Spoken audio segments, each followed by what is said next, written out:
అందరికీ నమస్తే అండి. నేను మీ శ్రీనివాస్ని. ఈ వీడియో కేవలం ఇద్దరు ప్రజాప్రతినిధులకు ఉద్దేశించే చేస్తున్నా. వీలైతే వాళ్ళ అనుచరులు కూడా చూడొచ్చు. కానీ చాలా ఇంపార్టెంట్ కంటెంట్. ఎందుకంటే సామాన్య కార్యకర్తలో లేదా తెలిసి తెలియని వాళ్ళో నా మీద నాకు లేనిపోని ఉద్దేశాలు ఆపాదిస్తే పర్వాలేదు. కానీ సాక్షాత్తు ఎంపీగా ఉంటూ అండ్ ఎమ్మెల్యేగా ఉంటూ నా మీద లేనిపోని ఉద్దేశాలు ఆపాదించడం, నా గురించి చర్చించుకోవడం, ఇందులో నాకు ఒక విషయం తెలిసి కొంచెం బాధ అనిపించింది. సో మీకు ఒక క్లారిటీ ఇవ్వాల్సిన బాధ్యత నా మీద ఉంది కాబట్టి నేను చేస్తున్నాను.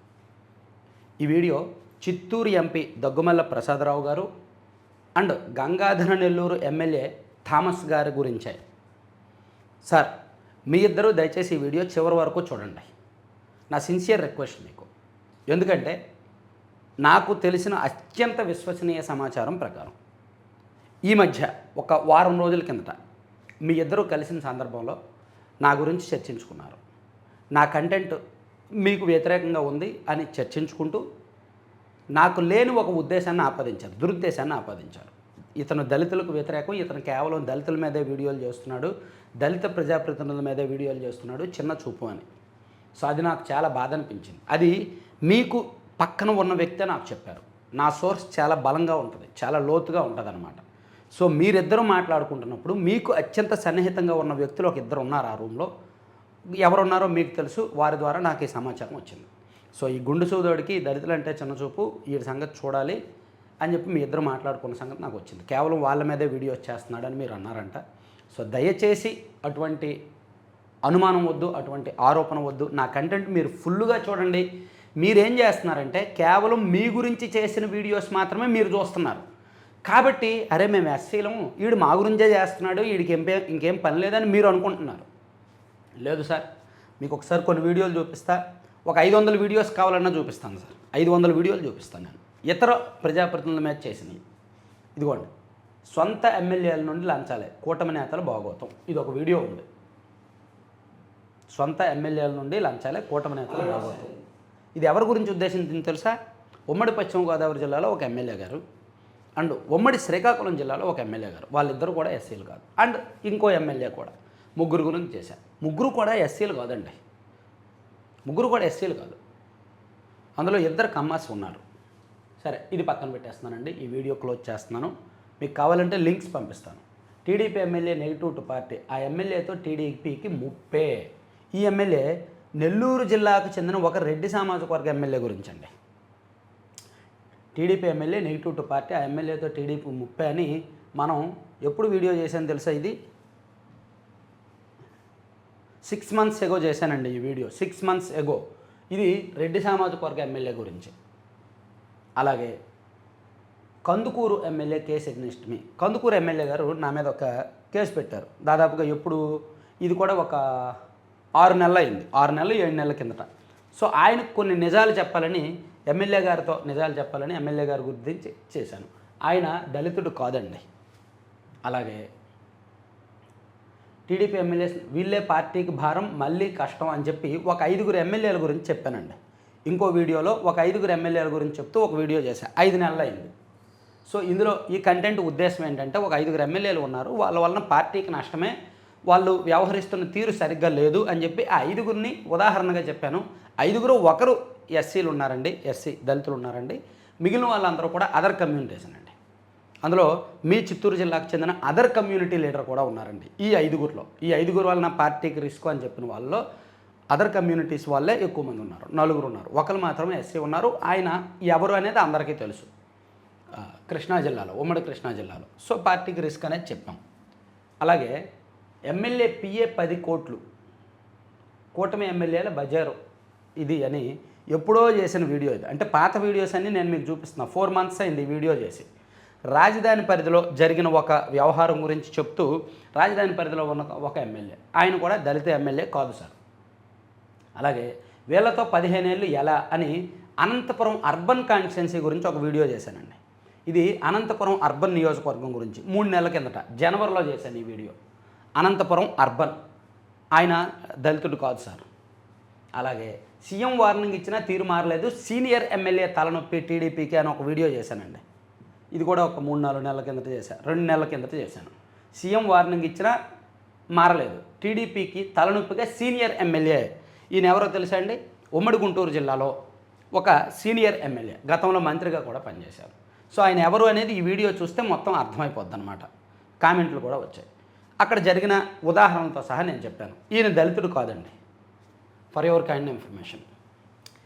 అలాగే నలుగురిని సస్పెండ్ చేసే ఛాన్స్ టీడీపీ ఎమ్మెల్యేలపై బాబు గుర్రు అని చెప్పి ఒక 4 ఎమ్మెల్యేలు కొంచెం మరీ ఇబ్బందికరంగా ఉన్న వాళ్ళని ఆల్రెడీ సీఎం గారు క్లాస్ స్పీకర్ అని చెప్పి వాళ్ళ నలుగురిలో ఎవరు కూడా దళితులు లేరు సార్ నేను చేసిన వాళ్ళ.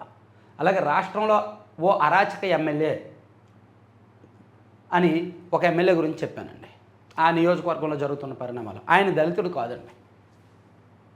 సో ఇలా నేను మీకు మినిమం ఒక 500 వీడియోస్ చూపిస్తానండి, 500 వీడియోస్ చూపిస్తాను.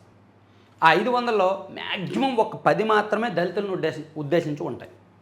మ్యాక్సిమం 10 లేదా 15 ఉంటాయి దళితులను ఉద్దేశించిన వీడియోలు. ఎందుకంటే ప్రజాప్రతినిధి అంటే ఒక మేబీ రిజర్వ్డ్ కాబట్టి ప్రజాప్రతినిధిగా గెలిచి ఉండొచ్చు, కానీ ఆ నియోజకవర్గ ప్రజలకి మీరు ఒక ఎమ్మెల్యే, మీడియాకి కూడా మీరు ఒక ప్రజాప్రతినిధి మాత్రమే, ఒక ఎమ్మెల్యే లేదా ఒక ఎంపీ.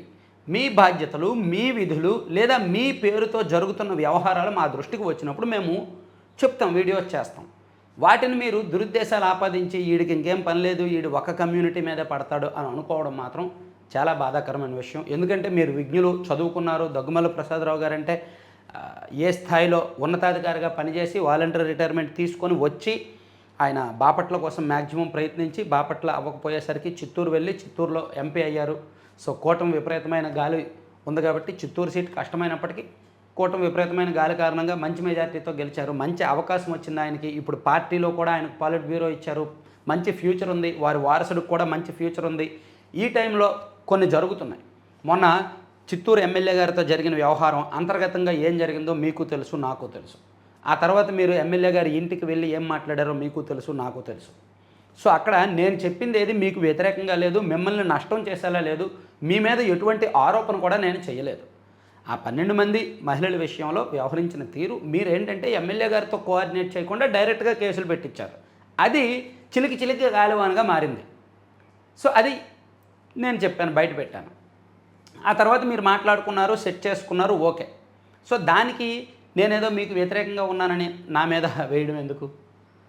నేను ఒక సాధారణ జర్నలిస్ట్ని సార్, నేను ఒక బీసీని, నాకు ఏ ఒక్క కమ్యూనిటీని ఆపాదించాల్సిన పని లేదు. ఉత్తరాంధ్ర ప్రాంతానికి చెందిన బీసీని. అలాగే గంగాధర్ నెల్లూరు ఎమ్మెల్యే గారికి కూడా నేను కూడా మీకు సిన్సియర్గా రిక్వెస్ట్ చేస్తున్నాను సార్, నియోజకవర్గంలో కొన్ని తప్పులు జరుగుతున్నాయి, మీకు తెలిసి జరుగుతున్నాయో తెలియక జరుగుతున్నాయో, అక్కడ ఏం జరుగుతున్నాయో కూడా మీకు తెలుసు, నేను ప్రత్యేకంగా చెప్పక్కర్లేదు. నేను మేబీ నా గురించి తెలియదేమో, ఐ మీన్ పనిగట్టుకొని మిమ్మల్ని టార్గెట్ చేస్తున్నట్టు మీరు పొరబడుతున్నారేమో సార్, అది లేదు, అది కాదు. ఈ మధ్య మీరు ఒక కంప్లైంట్ కూడా చేశారని తెలిసింది పెద్దలకు. మీకు నాకు ముఖ పరిచయం లేదు, మీరు నేను ఎప్పుడూ మాట్లాడుకోలేదు. మీ నియోజకవర్గంలో ఎవరితో కూడా నాకు పెద్ద కాంటాక్ట్స్ ఉండవు, కానీ నా సోర్సులు నాకు ఉంటాయి. నా సోర్సుల ద్వారా నాకు వచ్చే ఇన్ఫర్మేషన్ వస్తుంది. నా టీం గ్రౌండ్లో ఎప్పుడూ తిరుగుద్ది, నా టీం ద్వారా నాకు ఇన్ఫర్మేషన్ వస్తుంది. ఎటువంటి లావాదేవీలు ఉండవు. మీరు అనవసరం లేనిపోని అనుమానాలు, లేనిపోని ఆరోపణలకు తావివ్వాల్సిన పని లేదు. ఉత్తుత్తి ఆరోపణలు చేయాల్సిన పని లేదు. ఎంతమంది మీద చేసామని చూశారుగా. అందరూ ఆరోపణలు చేస్తే నేనేంటో తెలుసు, సబ్స్క్రైబర్స్కి తెలుసు, అండ్ ప్రభుత్వ పెద్దలకు కూడా తెలుసు, నా కంటెంట్ విలువ ఏమిటో తెలుసు. సో మీరిద్దరు కూడా ఎడ్యుకేటెడ్, బాగా చదువుకున్న వ్యక్తులు. దయచేసి కులాన్ని ఇటువైపు లాగొద్దు. ఐ మీన్ నేను వ్యతిరేకం అని భావించొద్దు, అన్యదా భావించొద్దు. అక్కడ జరుగుతున్న పరిణామాలు మేము చెప్తున్నప్పుడు, ఏదైనా మీడియాలో వచ్చినప్పుడు వీడు దళితులకు వ్యతిరేకం అనే పాయింట్ తీసుకురావద్దు. అది అనైతికం.